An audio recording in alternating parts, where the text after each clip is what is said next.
The latest drop in the Twitter files reveals some blatant dishonesty from high-ranking U.S. officials pushing the Russiagate narrative. So back when talk of Russian bots and trolls was all the buzz in American mainstream media, an organization called Hamilton 68 found its way into the headlines, tracking accounts they said were Russian fake accounts. Russian bots went to work, seizing the opportunity to spread inflammatory messages on social media. Russian election interference traces back to a so-called bot factory in St. Petersburg. Except now we find out they weren't Russians at all. This is what Matt Taibbi reports after going through the Twitter emails released to him by Elon Musk. There was an organization called Hamilton 68. Their secret sauce was a list of 600 accounts they said were linked to Russian influence. Well, in the Twitter files, we found the list. It's full of real Americans, and what they basically did is a fraud. Hamilton 68 wasn't just some random internet blog. It was a project of the Alliance for Securing Democracy.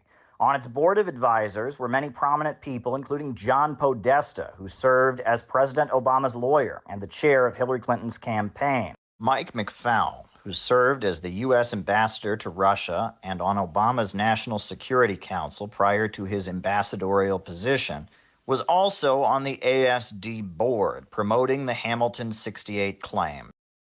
The explosion of violent, profane tweets from Russian trolls, as well as harsh reactions from some Russian government officials in my feed today are striking and new. A sign that Putin and his cronies are nervous?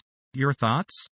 Here's John Podesta hacking the Hamilton 68 narrative, using it to try and delegitimize Trump's presidency. The bottom line is Russia did interfere in our election. There were indictments forthcoming. They did try to help Donald Trump get elected president. The Hamilton 68 claims were all over mainstream media. So many outlets repeated the allegations about Russia being responsible for right-wing voices on Twitter. But we now know this was not true, and there was no evidence to base it on. We have requested all the mainstream media outlets to comment on this.